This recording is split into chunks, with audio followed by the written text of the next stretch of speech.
without further ado, ang napakaganda, sexy, ayan, si Dr. Renalyn Pare. Doktora, ano po ang nangyayari ngayon sa OB? Currently, today, we celebrated the Breast Cancer Awareness Month. So, we conducted a short lecture in our outpatient department emphasizing the importance of early detection. So, ano nga ba ibig sabihin nun? Pinaliwanag lang namin sa mga kababaihan na kung gaano ka-importante ang early detection, no? Nasisimula yan sa sarili natin, no? Sa breast self-exam. So, yun yung mga natutunan ng mga pasyente namin na yun, pwede nilang i-share sa anak nila, kapatid at nanay. Sana, through this, mag-prevent natin yung pagtaas ng kaso ng breast cancer through early detection. Yun lang. Ay, thank you so much! Masarap ba?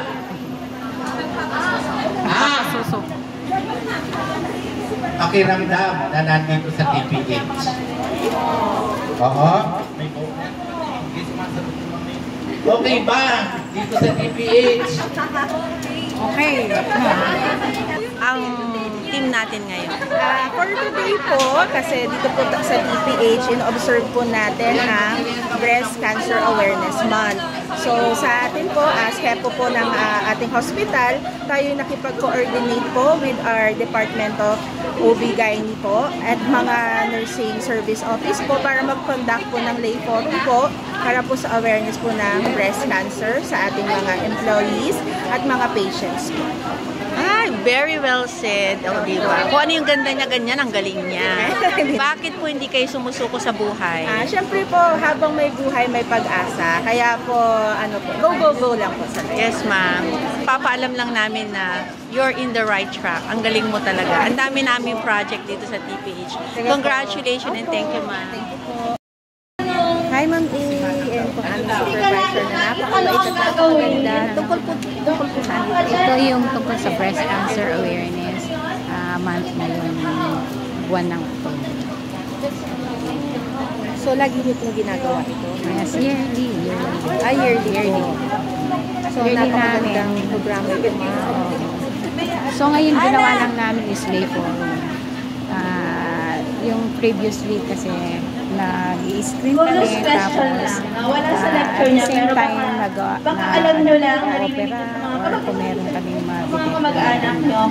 Kailan, schedule nyo po pag meron maganda mag-breast self-exam. ano na rin, diretso na kuminsan. Pero yung mga iba talaga na kailan? Bago mag-regla o after mag-regla? Yung mga kasabot, may unang napakaganda po itong programa ito sa outpatient department. kasi hindi lang po babae bago mag-regla o after mag-regla? nagkakaroon ng cancer sa suso. After Pero mag-regla, pwede may kung magkaroon din ng mga lalaki.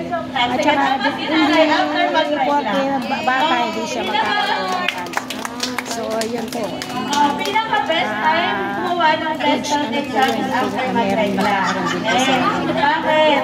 Thank you, ma'am. Napakasipag po itong madam ko ito. Thank you so much po.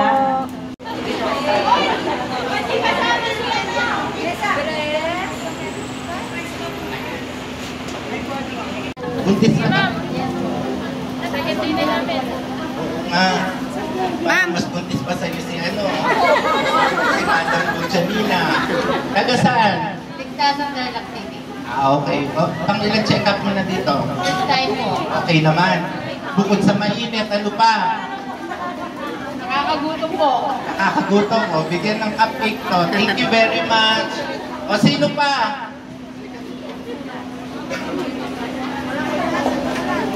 Ay, ano naman, Miss Universe yata. Oh. Anong pangalan mo? Oh, magkano riban? Angela, tagasan ka, ma'am? Kapampangan. May dala ka chicham. First baby? Second? Huh?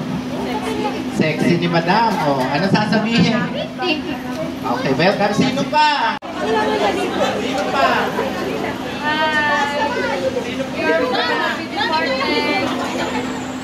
Sino pa yung wala? Hello! Ganito kami sa TPH. Halika dito, Ghostbuster.